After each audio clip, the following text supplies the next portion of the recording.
Alright guys, how's it going? Welcome back. Well, today we're heading for a Ford Ka that I've agreed to buy for just £1,200. And I think this is guaranteed profit. This is money in the bank. Actually, I probably shouldn't say that, I've just jinxed it, haven't I? I should know better.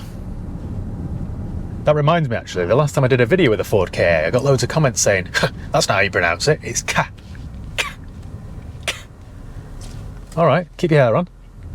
Personally, I think I'd rather pronounce it wrong and call it a Ka rather than it sound like I'm taking my last breath. Anyway, this is a 2013 model, so it's a Mark II. It's the second generation. You know, it isn't the one that looks like a teapot. It's the later one, which is actually based on a Fiat 500. It's basically a less stylish Fiat 500, which I guess is why it's far less popular. Fiat 500s are everywhere you look, and then Ford Kas of this generation, not quite so much. I've just had a memory actually, wasn't there a Ford Ka featured in a James Bond film? It was driven by Olga Kurylenko, and I think they were in Haiti. She stops and picks up James Bond, Daniel Craig, in, not Casino Royale, Quantum of Solace, I think. Daniel Craig's second Bond film, I think that's right. It was like a goldy sort of colour. So yeah, what I've bought is a Bond car. This is basically an Aston Martin Vanquish, isn't it? Anyway, enough geekiness for now, back to business. So I'm guessing this will need a service, an MOT, possibly a couple of tyres, because this is the kind of car that's usually neglected. Hopefully if I can spend around £500 on it, it'll owe me £1,700, and it should be worth £2,500, maybe 2,795, maybe 2,995. I haven't actually looked to see what they're going for. Sometimes, as daft as this sounds, you can do too much research. I'd rather do not enough sometimes. The used car business is so weird. I've just found it better over the years to say yes to anything and everything. Every time I try and handpick something which I think will sell, it sticks, so I've learned to not bother. I just know that this will sell. It's perfect first car material. It's cheap to run, cheap to tax, cheap to insure. It's a guaranteed seller. So let's just hope it's not too far gone. Right, I shall see you there. Well, we're here. It's silver. It's missing its driver's front wheel trim. I think I might order a genuine one from Ford to match the others. But it looks alright actually. Bodywork looks okay. Oh, hang on a minute. No, we're missing 3 wheel trims in total. There aren't any on the near side. In that case then, I think from Ford they'll be about £40 each. I could just get a set of spurious ones for 20. For the set, that is, not for 4. It is from OMC, who are a Ford dealer in Oldham. Manchester car. It's quite a low spec because there are no front fogs. Looks alright though, really. Looks quite clean. The headlamps don't need a buff, they're alright. Right, as always then, let me do a quick vehicle history check. So we're going to go to carvertical.com, type in the vehicle reg, which in this case is Mike 62 Echo Kilo Juliet. This is currently checking millions of cars across dozens of countries' databases. It'll tell us whether it's ever been stolen, written off, had a mileage rollback, or has outstanding finance on it. If you'd like to do one of these checks for yourself, and I urge you to do so before you hand over any cash, then either click the link below in the video description, or use the promo code HIGHPEAK and you get 10% off each and every vehicle check that you do. It really is the best money you'll ever spend before buying a used car, because you really don't know what you're buying these days. Something might look okay from the outside, but it might have had a mileage rollback, or be a Cat D or C or S. Let's see if this has got any skeletons in its closet. Right, the report is done. So it's a Ford Ka, yeah. Mileage is fine, it's never been stolen, never been involved in any accidents, and there's no outstanding finance. So we're all clear. It was registered in 2013, so it's a January 13 on a 62. The ownership changed in 2015. It's had advisory items every single year at its MOT, which makes me think this has been run on a shoestring. It's often the case with cheaper end stuff like this. Right, it was MOT'd in February this year. It passed, but it had about a dozen advisory items. You ready for this? You sitting down? Offside front tyre worn close to legal edge. Offside front shock absorber has light mist and oil. Exhaust corroded. Near side front suspension arm ball joint has slight play. Near side front suspension arm ball pin or bush worn. Near side rear tyre worn close to legal limit. Oil leak, but not excessive. Rear axle corroded. Near side front tyre worn close to legal limit. Near side front shock absorber has light misting of oil. Plain steering rack inner joints, and the near side front McPherson strut pin or bush worn, but not resulting in excessive movement. That was a lot, wasn't it? And the mileage at the last MOT was 115,000 miles. I think this has been someone's commuter car. They've done 12,000 miles a year in this, so it's been well used. As of today, it's estimated that this mileage could be 117,000 miles. We'll find out, shall we? On average, this model takes 29 days to sell. I think it'll sell much quicker than that. This kind of price range stuff always flies out the door. It is a 1.2 petrol manual front-wheel drive 4-cylinder 5-speed, 1.2 MPI. Right, let's go and have a look around it then. Okay, let's see what we've got. Straight away, that rear bumper looks off colour. So that's either because it's a different material, which is often the case, or always the case, should I say, or it's had some paint at the back. On the bright side, we've got both keys. One flip key, standard Fiat issue, but if I take that off, there'll be a Fiat badge under it. We've got a Landsail tyre, which looks quite new actually. I'm sure that was one of the ones that was advised on the MOT, so that might have been replaced. The bodywork isn't damaged, needs a good clean, but it's all right. We've got a matching Landsail on the front on, again, that's new. It's on about 7 or 8 mil. It's missing a wheel trim though, obviously, so I need to order one of those. Considering this has done at least 115,000 miles, it isn't peppered with stone chips. The gap there is closer than the gap there. So that wants a bit of adjusting, but you see how flexible this is. It's all done for passenger, pedestrian safety. So there is quite a lot of flex in that. I think with a good clean though, it should be all right. We've got another Landsail here. I think that's been replaced as well. So I think some of these advisory items have been done. And we've got another matching Landsail, full house. Again, 7 or 8 mil. That's had a full set of Landsails recently. So we know now the previous owners spent at least £120 on tyres. Small dent there, that should pop out. And another little dent there and there. It's a K8 Edge, a K Edge. It's had a new rear reg plate at some point, doesn't match the front, which supports my theory that that's had a bit of a nudge at the back, which would explain why it's a different shade of paint. That makes perfect sense, doesn't it? So it's obviously had a bit of a nudge at the back, the reg plate's cracked or missing, so they've put a new one on. The Ford badge is deteriorated there. We've got a rose there, is that a Yorkshire rose or something? Lancashire rose? Right. What have we got here then? Well, we've got a parcel shelf. Quite a dirty boot, but now we've got a Continental. Bloody Conti. Right. Well, with a clean, that'll be all right. Bit of rust here. Can we see any damage, any signs of damage? I don't know if we can really. All looks okay. Although, having said that, that light lens looks older than that one. I'm really splitting hairs now, guys, but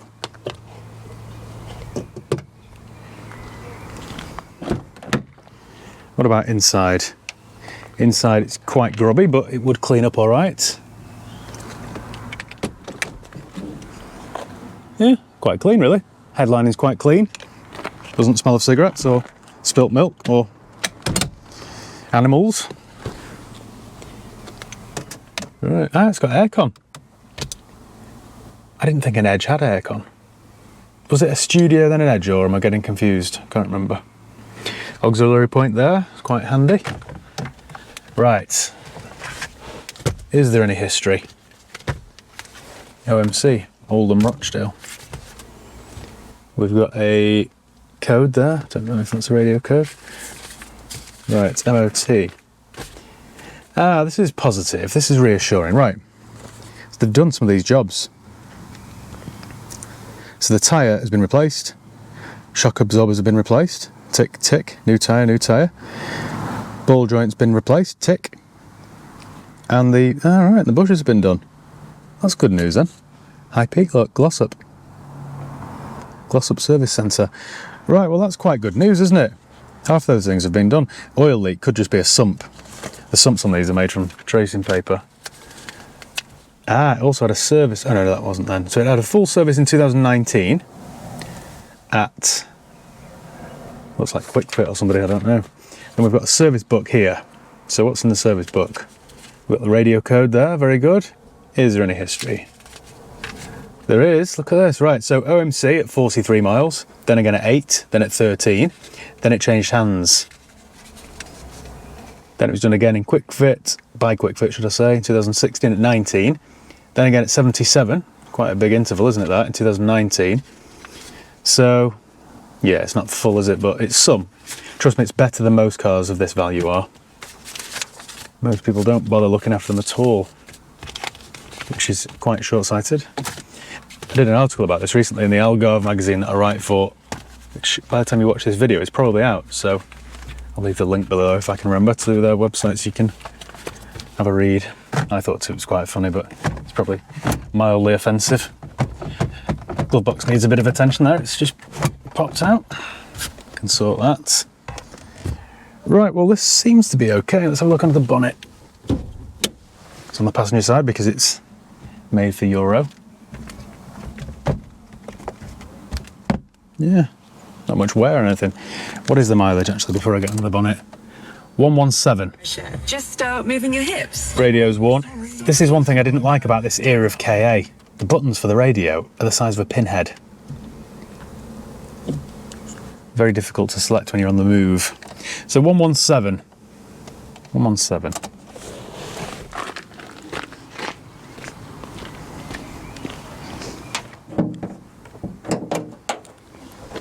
Oh, look at that, right, Ford Duratec. Or is that just an engine cover? I thought these were a Fiat engine. Could be wrong. Out of curiosity here, let's see if this oil is black. No. It's golden actually, golden brown. That's all right. Any Hellmans? No, there isn't. Right. Well, it's all quite dirty, but there's no excessive rust. Ah, that's what I like to see. I was going to ask about that. Timing belt. Timing belt was done at 79,000 miles. That is good news. Saves me 350 quid, doesn't it? Well, straight away then, if this drives okay, I've got to check that gearbox because they can be prone. If this drives okay, there might be a retail car here. Let's drive it. Well, I feel a bit more positive about this. Quite low on fuel. Sounds quite sweet. There's no blow on the exhaust. I think if I service this, give it an MOT, try and get rid of those advisory items, I could sell this with a little bit of confidence. And there should still be some retail profit. Windows work. I'm just seeing if the air conditioning works. I don't think it will, personally, but we shall try. Shall remain optimistic. Well, my clutch feels good. This will be cheap to tax as well. This will be 30 quid or 35 quid as it now is. Quite solid over the bumps. Now the gearbox noise I'm listening out for is like either a whining or like a sort of metallic sort of noise, which would indicate the bearings have gone.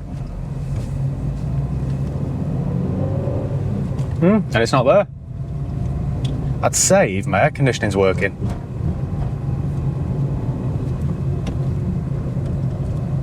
There's a little bit of a rattle somewhere, like I've got a loose heat shield or something, or under tray, but that isn't too bad. You know what, straight away you can tell this one's been maintained because even though it's done 117,000 miles, it's all right, feels quite tight. We've got no warning lights on. Gearbox is fine. Have we got fifth? Yes, we've got fifth. No crunching. Yeah, pretty good actually. Pretty good. Right, well I think then, as always, I'm going to take this down to my mechanics, get them to check it over, make sure it's not completely condemned, and if there's a little bit of life left in it, I shall retail it and try and get some profit. This is the kind of thing which will sell within a week. I just know it will. There are many of you out there who'd be put off by the mileage, but nowadays, it wouldn't really put me off, especially if I only had a couple of grand to spend on a little run around. Yeah, there's definitely something loose. I can hear a bit of a rattle, but nothing that can't be fixed. Right, I shall catch up with you then in a couple of days' time. See you then. Right, we're back in the KA, the KA, and it's all prepped and ready to go. And there should be a decent profit margin in this one. Shock, I know, I'm as surprised as you are.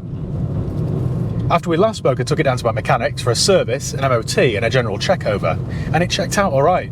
There were a couple of minor issues which have now been sorted, one of which was a leaking sump. Now I know the oil sump on these KAs, and the same is true of the Fiat 500 on which this is based, the oil sump is made from the thinnest material known to man. The sump's a bit like one of those disposable baking trays that you'd use for your Sunday roast and then throw away afterwards. It's that thin. I'm sure if you took it off and held it up to the sun, you could see through it perfectly. Anyway, that's been replaced, and it also needed some wiper blades and bulbs, and that was about it. They found an issue with the tailgate, which I didn't bother sorting out. I didn't think it was worth throwing loads of money at. And the issue is, the boot doesn't open from the boot button on the tailgate. You've got to put the key in and twist it. So I thought, well, on a car like this, done 117,000 miles, most people would be able to live with that. Apologies, by the way, I've got a sore throat today, and I feel like I'm on the verge of losing my voice. Joys. It also needed 2 washer jets because they weren't working, but fortunately on this kind of car, nothing's expensive. When it was finally ready at my mechanics with a clean MOT, I picked it up and took it back to work, and I got a couple of little dents removed. The lads from Dents came over and they do that paintless dent removal, so they get rods and things and poke them in various places and pop the dents out. Now there were a couple on this, not bad, but they're now gone. After that was done, I picked it up and took it to the valeters, and it cleaned up really well. It wasn't that grubby before, to be honest, but now it looks like a car half its age. In between all that, I ordered a fresh set of wheel trims. Now, I could have just ordered some spurious ones for £20, but I didn't. I ordered some genuine Ford ones. Now, they cost me £55 for the set. But I think it was money well spent, because the car now looks really good. And that's about it. Once I fitted the trims, I took some fresh pictures of it and got it advertised on the website. It's currently for sale for $2,795. So what I'm going to do now is talk through my costs and see how much profit I'll get, hopefully. Right then, so we replaced the oil filter, the oil and the oil sump, the rear wiper blade, 2 washer jets, labour and MOT test fee. So my total there was £414.74. On top of that, we've got £55 for the wheel trims, £70 for the valet, and £54 for the paintless dent removal. So my grand total is, my total spend is £593.74. Now, if you add that to the £1,200 I paid for the car, that takes my total to £1,793.74.